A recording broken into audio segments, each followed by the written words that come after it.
जानकी वल्लभ विजयते।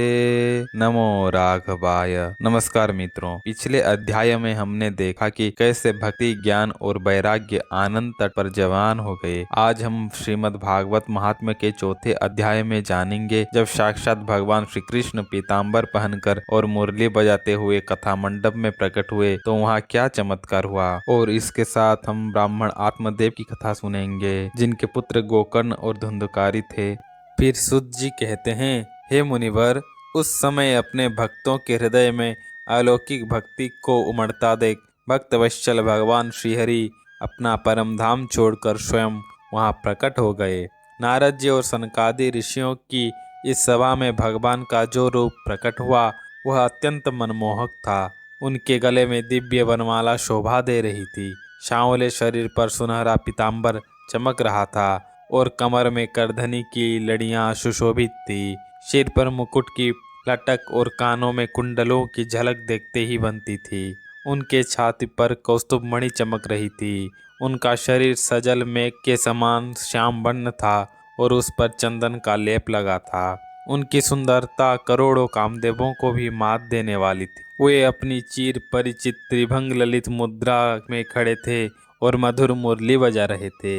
भगवान के प्रकट होते ही उनके नित्य पार्षद जैसे उद्धव जी आदि भी गुप्त रूप से कथा सुनने वहां पहुंच गए। चारों ओर जय हो की गूंज होने लगी। अबीर, गुलाल और फूलों की भारी वर्षा हुई। सभा में बैठे लोग भगवान की छवि में इतने खो गए कि उन्हें अपने शरीर, घर या स्वयं का भी होश न रहा। यह सब देखकर देवर्षि नारद अत्यंत विस्मित हुए और उन्होंने सनकादि ऋषियों से कहा, हे मुनीश्वरों, आज मैंने सप्ताह श्रवण की यह अलौकिक महिमा साक्षात देख ली। यहाँ तो बड़े बड़े मूर्ख, दुष्ट और पशु पक्षी भी निष्पाप हो गए हैं।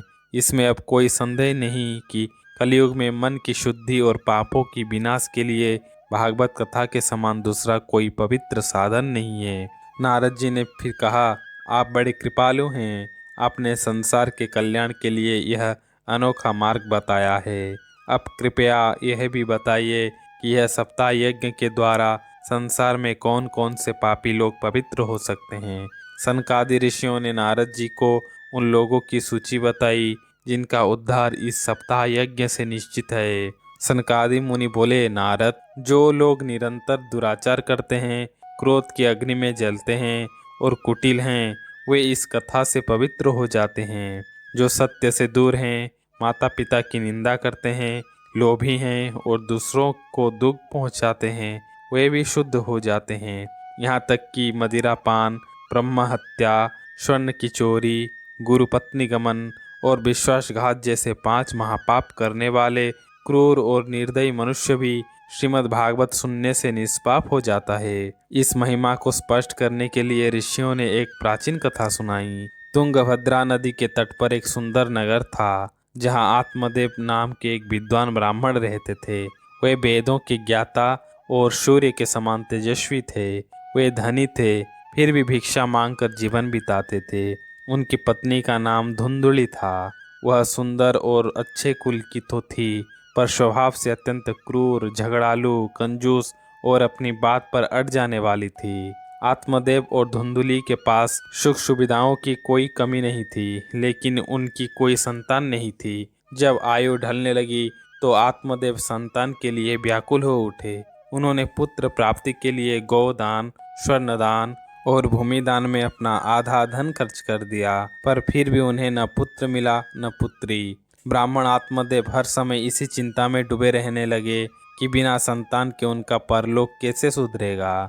एक दिन आत्मदेव इतने दुखी हुए कि घर छोड़कर जंगल की ओर चल दिए।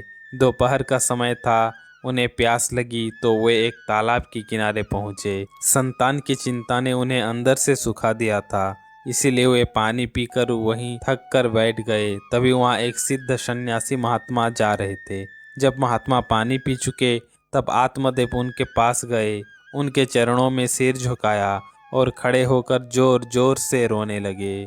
सन्यासी ने बड़े प्रेम से पूछा, हे ब्राह्मण, तुम इस तरह रो क्यों रहे हो? ऐसी कौन सी बड़ी चिंता तुम्हें खाए जा रही है? मुझे बताओ। आत्मदेव ने रोते हुए कहा, महाराज, मैं अपने पिछले जन्मों के पापों का क्या वर्णन करूं। हालत यह है कि मेरे पूर्वज जब मेरे हाथ से दिया हुआ पानी पीते हैं तो वे दुखी होकर ऐसी लंबी सांस लेते हैं कि पानी उनकी सांसों की गर्मी से गर्म हो जाता है। देवता और ब्राह्मण मेरा दान खुशी खुशी स्वीकार नहीं करते, क्योंकि मैं निसंतान हूँ। बिना बच्चों के मुझे अपना घर, अपनी संपत्ति और अपनी जिंदगी सब सूना और बेकार लगता है। मैं इतना निराश हो चुका हूँ कि अब अपने प्राण देने के लिए आया हूँ। धिक्कार है ऐसे जीवन को, ऐसे घर को और ऐसे खानदान को जिसमें कोई संतान न हो। सन्यासी ने आत्मदेव का हाथ देखा और कहा, पुत्र, तुम दुखी न हो। प्रारब्ध को कोई नहीं बदल सकता।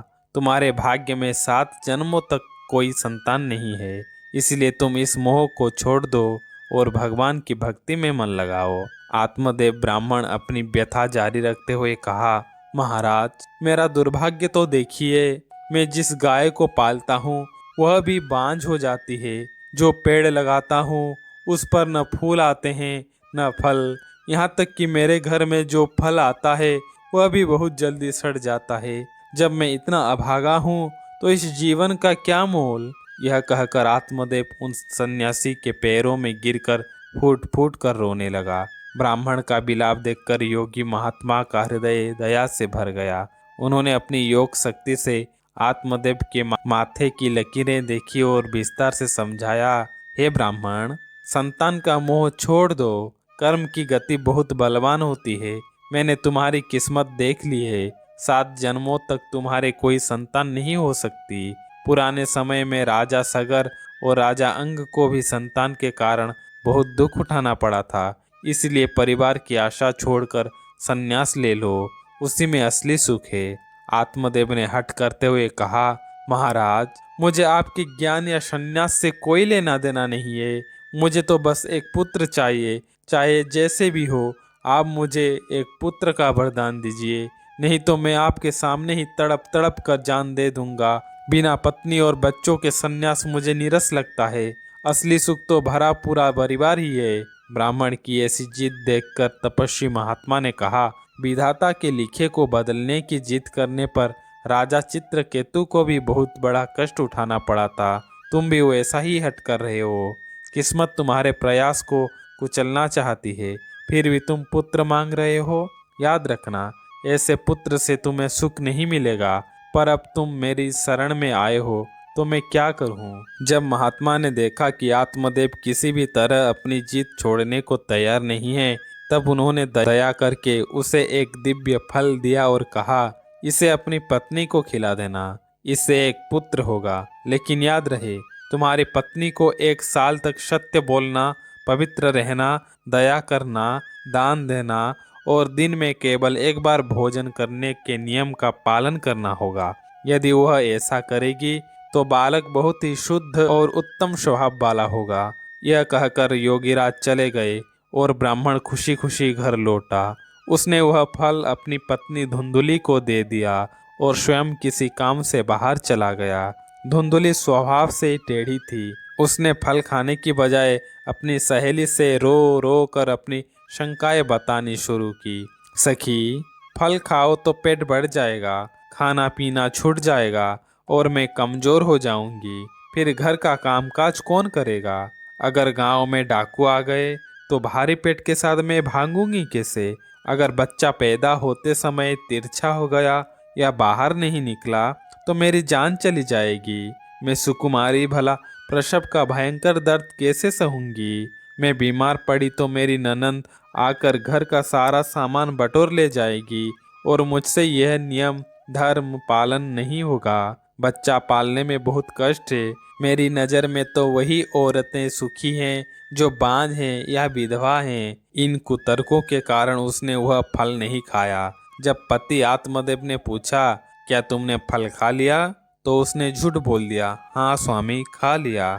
एक दिन धुंधुली की सहेली उसके घर आई। बहन को सारा हाल सुनाकर कहा कि वह चिंता के कारण सूखी जा रही है। तब उसकी बहन ने कहा, बहन, तुम चिंता मत करो, मेरे पेट में बच्चा है। जन्म होने पर मैं वह बालक तुम्हें दे दूंगी। तब तक तुम गर्भवती होने का नाटक करो।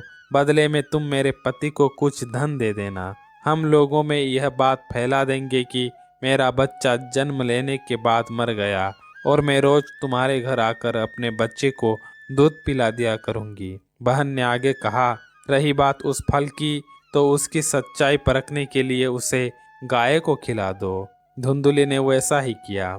समय आने पर जब बहन के पुत्र हुआ तो उसके पति ने चुपचाप वह बालक लाकर धुंधुली को दे दिया।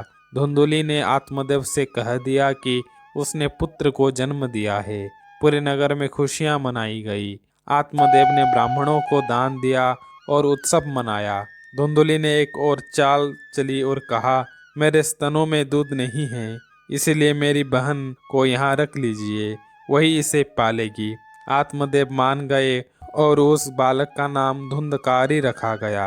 ठीक 3 महीने बाद उस गाय ने भी एक अद्भुत बालक को जन्म दिया। वह बालक दिव्य, सुंदर और सोने जैसी चमक वाला था। सबसे विचित्र बात यह थी कि उस मनुष्य रूपी बालक के कान गाय के समान थे। आत्मदेव अपने भाग्य पर फूले नहीं समाये। उन्होंने उस बालक के सभी संस्कार किए। लोग यह देखकर हैरान थे कि गाय से ऐसा दिव्य पुत्र कैसे हुआ, पर किसी को भी धुंधुली के धोखे का पता नहीं चला।